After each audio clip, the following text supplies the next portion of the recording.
कृष्ण में मेरे प्यारे मित्रों, आप सबों को जय यीशु।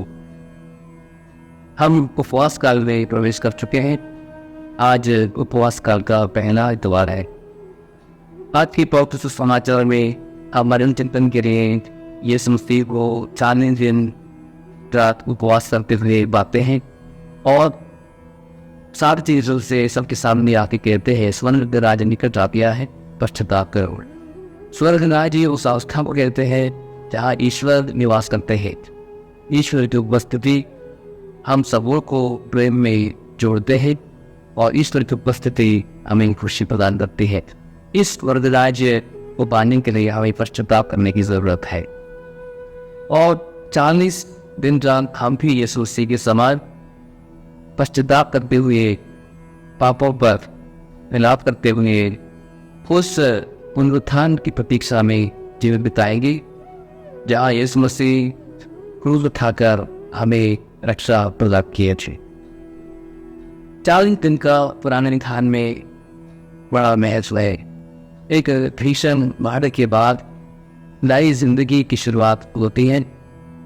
40 दिन रात उपवास करते हुए मूसा सिनाई पर्वत पर प्रार्थना करने के बाद ईश्वर की आज्ञा प्राप्त होती है और इस्राएली जनता 40 दिन रात पैदल चलते हुए उस नदी के देश पहुंच जाते हैं जिसे ईश्वर ने उन्हें वादा किया था। उसी प्रकार यीशु मसीह भी 40 दिन रात तैयारी करते हुए, प्रार्थना करते हुए, उपवास करते हुए स्वर्ग राज्य की घोषणा करते हैं।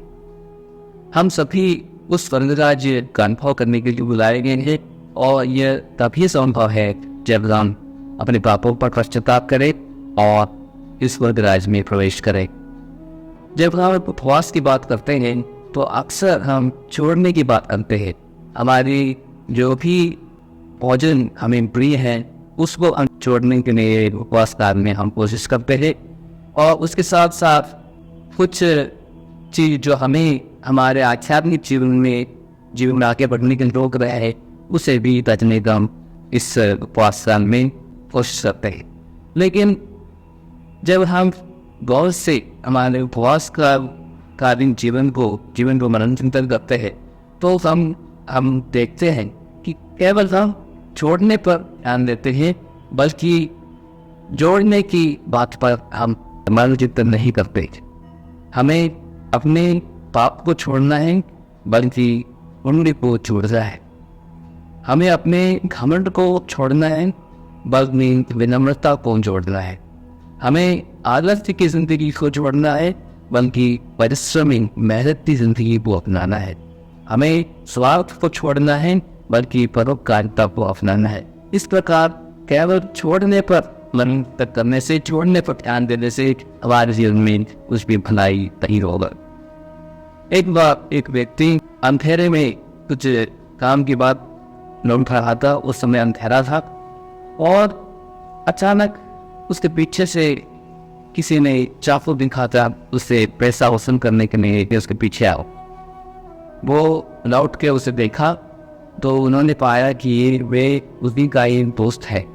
एक दूसरे को पहचानने के बाद वे फिर से बातें करने लगे और वो व्यक्ति जिसके हाथ में चाकू था उससे एक सिगरेट दिया। तो वो जो डॉक्टर डालने आया था उन्होंने कहा, अभी उपवास काल है, मैं सिगरेट नहीं पीता। मेरे प्यारे मित्रों, हम कुछ पापमय चीज़ों को छोड़ना चाहते हैं, लेकिन कुछ को अपने भीतर हम उसे रखा है, इसलिए हमारे जीवन हमेशा पापमय ही बन जाता है।